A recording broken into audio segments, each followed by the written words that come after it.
Michael Veitch. On Sunday Arts today, art from Pompeii to Byron Bay. We hear from Chris Boss, the architect with a few things to say about the way we live. In Australia, it's seen as uncool to live in an apartment. That's the worst insult I say to someone, I like your apartment, but it was actually a semi-detached house.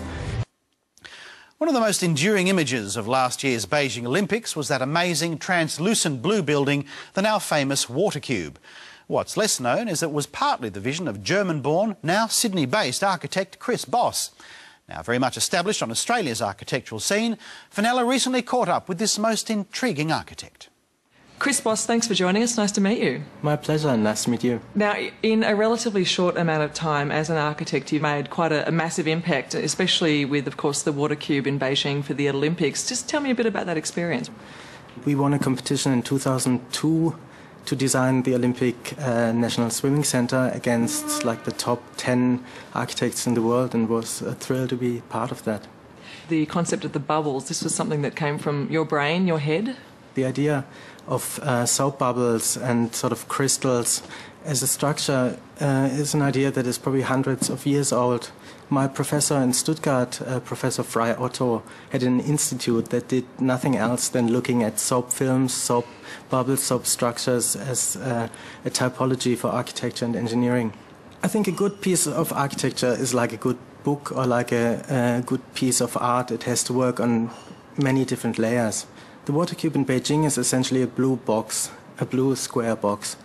The square box comes out of the ancient Chinese idea of the Forbidden City being a rectangular building or rectangular array of buildings. When it was finally constructed, what was that like?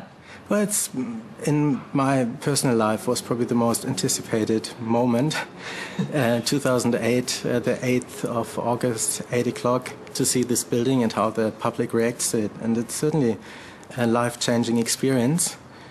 It was great to see that the people loved the building so much. It's a building for 17,000 spectators in the building. It's a building for athletes who perform at their best during the Olympics, but it's a building for the world community to appreciate as a contribution to Chinese architecture, to world architecture, and to new technologies. A lot of your work is actually inspired by nature. I'm just curious about how that actually manifests itself. The idea of nature in art and architecture, I think, is centuries old. Leonardo da Vinci was drawing inspiration from nature. Borromini's churches in Rome are based on nature. Frank Lloyd Wright started organic architecture in the 60s and before. And in 1970, Frei Otto in Germany designed a stadium, which is the Olympic Stadium 1972 in Munich, based on the theory of soap films. So the idea that a building is form-found rather than designed. He would experiment with surface tension within soap films, pulling up wires, dipping them into soap films, and the shapes in between would become the roof for the stadium. So are you looking to mimic nature? I guess there's a risk in mimicking natural shapes by purely replicating the look of something. To design a city that looks like a leaf is not a very smart idea, although it might look good.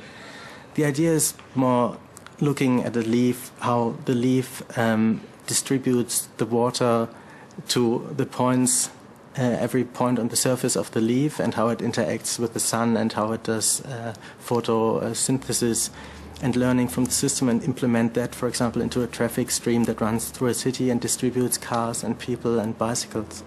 Another thing that you actually do, of course, is to trial your ideas for architecture through art and installation, and you currently have something happening at Customs House in Sydney. Tell me about that project. Yeah, we use small-scale projects as fields for experimentation for large-scale projects. A building or a city takes 5 to 10 years from conception to realization, and a lot of things happen in between: political changes, economic changes. As you know, a lot of projects worldwide are now on hold. And small projects help us to develop these ideas and then scale them up for other applications. How do you go about actually making your design environmentally friendly? We want to design cities and buildings fundamentally green from the bottom up. Interestingly, the newer cities, which should be like the 21st century cities, emerging countries, emerging societies, booming societies, should be the most environmental and the most inhabitable cities in the world. But they turn out to be the worst cities with traffic, pollution, industry.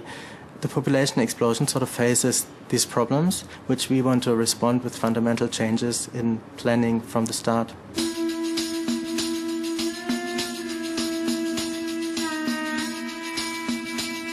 And is that in some ways why you're so excited about this potential project at Masdar City in Abu Dhabi? Yeah, Masdar City is a project, a government initiative in Abu Dhabi. And Abu Dhabi, out of all countries, are now the front runners in sustainable technologies, in solar technologies, in wind technologies. And they're building an entire city based on sustainable principles.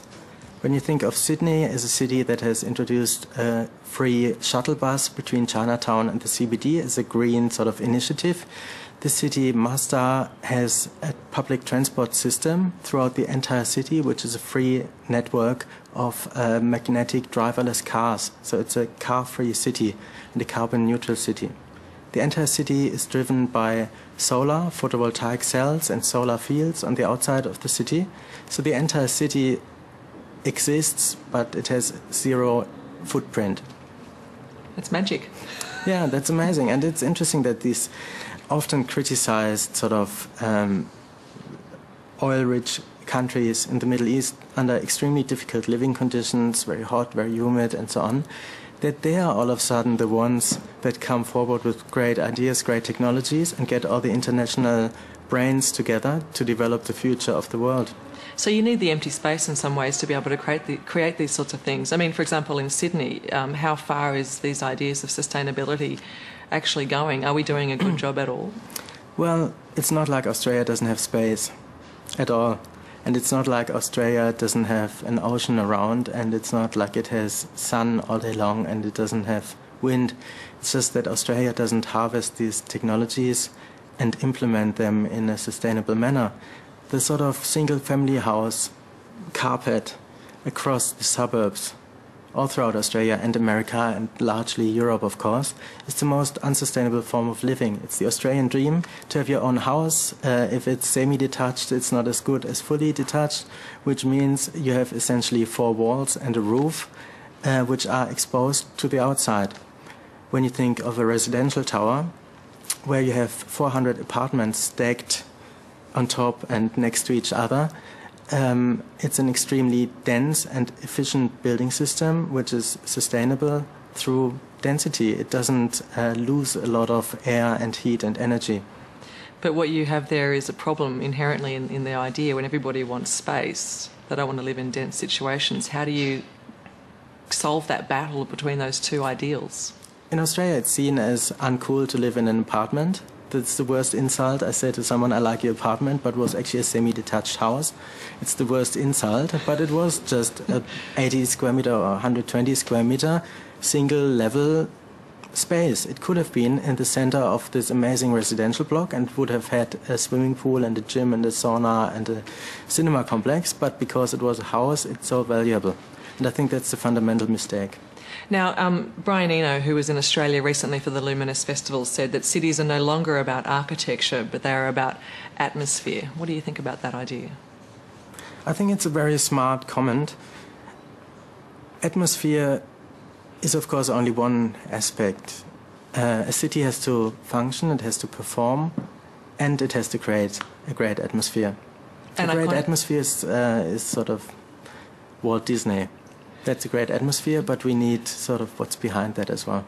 And what about the role of iconic buildings, such as, say, the Opera House? How important are they? I think the Opera House has fundamentally changed the role of architecture in Sydney and the perception of Sydney throughout the world. At the same time, there's a risk in out-iconizing each other in cities like Dubai, where every building is an icon, and you have this forest of icons, and you can't see the icon anymore. I guess the fundamental fabric of a city like Paris, for example, is based on the fact that 90% of the city is not trying to be special, but then you have the Eiffel Tower, you have Centre Pompidou, and you have the Louvre, which are special, which are public, which are sort of for the community. and that creates a successful city. Well, it's been fantastic to meet you. Thank you so much, Chris. Thank you.